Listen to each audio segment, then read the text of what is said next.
നമസ്കാരം. Blue tone ടിവിയുടെ 2075 news റൗണ്ടപ്പിലേക്ക് സ്വാഗതം. കേരളത്തിലെ അവസാനത്തെ തെങ്ങും മുറിച്ചു മാറ്റപ്പെട്ടു.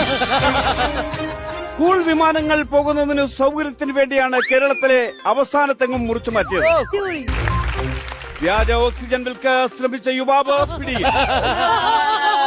മെഡിക്കൽ കോളേജിന്റെ ഫ്രണ്ടിൽ വ്യാജ ഓക്സിജൻ വിറ്റ യുവാവിനെയാണ് പോലീസ് അറസ്റ്റ് ചെയ്തത്. എറണാകുളത്ത് റോബോട്ടിനെ പീഡിപ്പിക്കാൻ ശ്രമിക്കുന്നതിനിടയിൽ യുവാവിന് ദാരുണ അന്ത്യം. റോബോട്ടിന്റെ ബാറ്ററിയുടെ വയറിൽ നിന്നും ഷോക്കേറ്റാണ് യുവാവ് മരിച്ചത്. യുവാവിന് സഹാറ മരുഭൂമിയിലെ അവസാന ലോഡ് മണലും കടത്തി.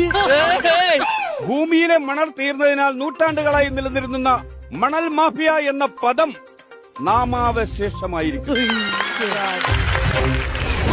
ഇന്ന് രാവിലെ കാക്കനാട്ടിൽ നിന്ന് 2 കാക്കയെ കണ്ടെത്തി.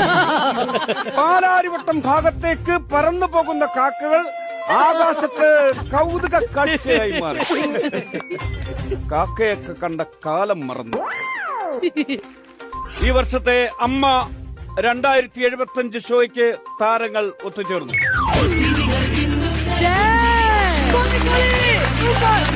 അയ്യോ,